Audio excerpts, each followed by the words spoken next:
Tiga informasi penting kita sampaikan pada malam hari ini menjelang pencairan gaji ke-13 besok dan informasi terbaru terkait dengan pesangon pensiun hingga 1 miliar. Pemerintah janjikan 1 miliar bagi pensiunan, apakah benar? Berikut informasinya kita sampaikan pada malam hari ini di Minggu 1 Juni 2025. Kita masuk di informasi pertama terlebih dahulu.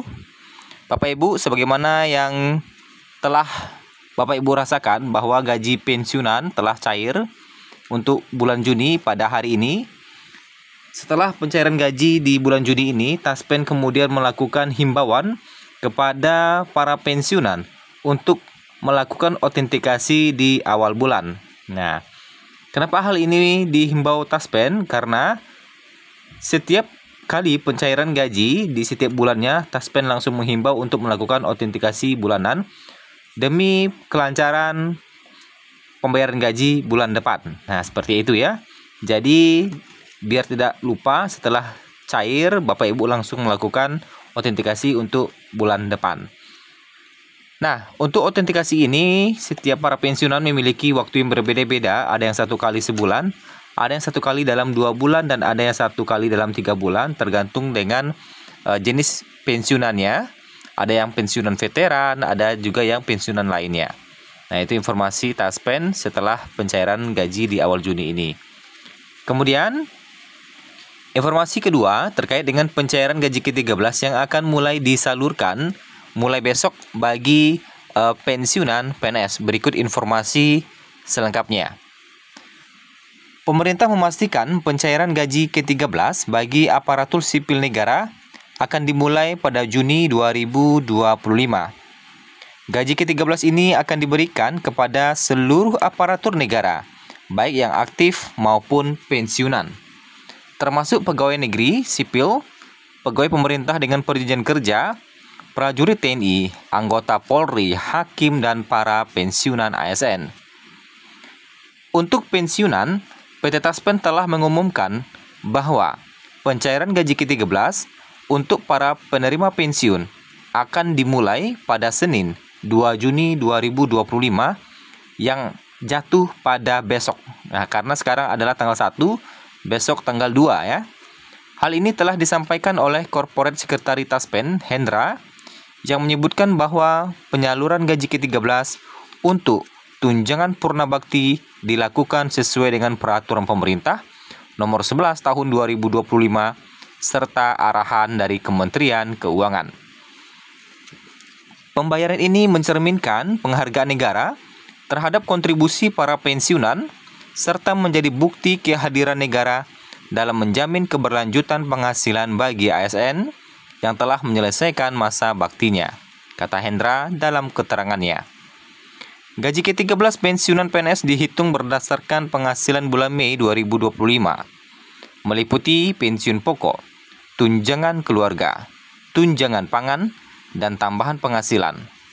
Pembayaran tidak akan dipotong untuk iuran maupun kredit pensiun kecuali pajak penghasilan. Presiden Prabowo Subianto telah menyampaikan bahwa gaji ke-13 akan diberikan kepada seluruh aparatur negara, baik yang bertugas di pusat maupun di daerah, termasuk anggota TNI, Polri, hakim, dan P3K. Pencairan direncanakan pada bulan Juni 2025, bertepatan dengan awal tahun ajaran baru sekolah. Untuk pensiunan akan mulai dicairkan mulai besok 2 Juni, sedangkan untuk PNS masih belum ada pengumuman terkait dengan tanggal pencairannya. Tentu ini disesuaikan dengan kemampuan kecepatan satuan kerja masing-masing. Yang jelas akan mulai cair dalam bulan ini. Gaji ke-13 ini diberikan kepada seluruh aparatur negara di pusat dan daerah. Untuk ASN daerah diberikan setara dengan ASN pusat, namun disesuaikan dengan kemampuan keuangan daerah masing-masing. Bagi pensiunan, gaji ke-13 diberikan sebesar uang pensiun bulanan, ujar Prabowo dalam konferensi pers di Istana Kepresidenan Jakarta pada Selasa 11 Maret 2025 lalu. Adapun komponen gaji ke-13 untuk ASN aktif di pemerintahan pusat, prajurit TNI, anggota Polri, dan hakim mencakup gaji pokok tunjangan melekat, serta tunjangan kinerja. Sementara untuk ASN daerah, komponen disesuaikan dengan sumber anggaran, yakni APBD, berdasarkan pasal 9 PP nomor 11 tahun 2025, THR dan gaji ke-13 bagi PNS yang dibiayai dari APBN meliputi gaji pokok, tunjangan keluarga, tunjangan pangan, tunjangan jabatan, tunjangan kinerja sesuai pangkat atau jabatan. Sedangkan untuk yang dibiayai dari APBD tidak termasuk tukin, namun dapat diberikan tambahan penghasilan pegawai atau TPP sesuai kapasitas fiskal daerah paling banyak sebesar penghasilan 1 bulan. Besaran gaji pokok PNS mengacu pada PP nomor 5 tahun 2024 tentang perubahan ke-19 atas PP nomor 7 tahun 1977. Beberapa tunjangan juga diatur lebih rinci, seperti tunjangan suami istri sebesar 10% dari gaji pokok. Jika kedua pasangan PNS, hanya yang bergaji lebih tinggi yang menerimanya. Kemudian tunjangan anak sebesar 2% dari gaji pokok per anak, dengan maksimal 2 anak yang belum menikah, belum bekerja, dan berusia di bawah 21 tahun. Seterusnya ada tunjangan beras sebesar 10 kg per orang atau Rp7.242 per kilogram. Nah, ini terkait dengan gaji ke-13 yang boleh dicek besok ya, bagi Bapak Ibu untuk pencairan gaji ke-13-nya. Dan biasanya nanti pagi-pagi itu sudah ada yang ditransfer dari pemerintah dan dilihat bank mana saja yang akan melakukan pencairan gaji ke-13 lebih awal. Kemudian informasi terkait dengan pesangon pensiun fully funded yang mana pemerintah menjanjikan pensiunan PNS mencapai 1 miliar rupiah. Bapak Ibu, sebagaimana yang kita ketahui bersama bahwa pemerintah Indonesia memang berencana melakukan perubahan skema pensiunan lama dari PSUGO menjadi skema pensiunan baru yang dikenal dengan istilah fully funded. Dengan perubahan ini, para pensiunan direncanakan bisa mencapai angka 1 miliar untuk uang pensiunannya. Dan ini menimbulkan banyak pertanyaan bagi para pensiunan kapan mulai diberlakukan. Karena dengan dana sebesar ini, banyak para pensiunan yang sudah mulai berancang-ancang untuk melakukan perencanaan modal usaha. Dengan menggunakan uang 1 miliar ini tentunya bisa menggunakan untuk modal usaha nantinya. Dan beberapa kebutuhan-kebutuhan lainnya.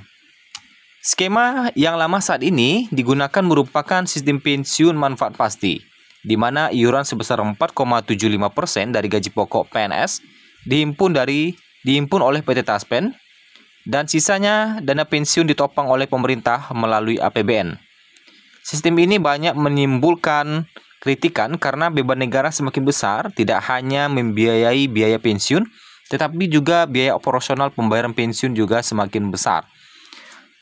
Semakin tahun semakin tinggi dengan banyaknya jumlah pensiunan, tentu biaya APBN yang harus disediakan untuk pembayaran pensiun ini juga lebih besar.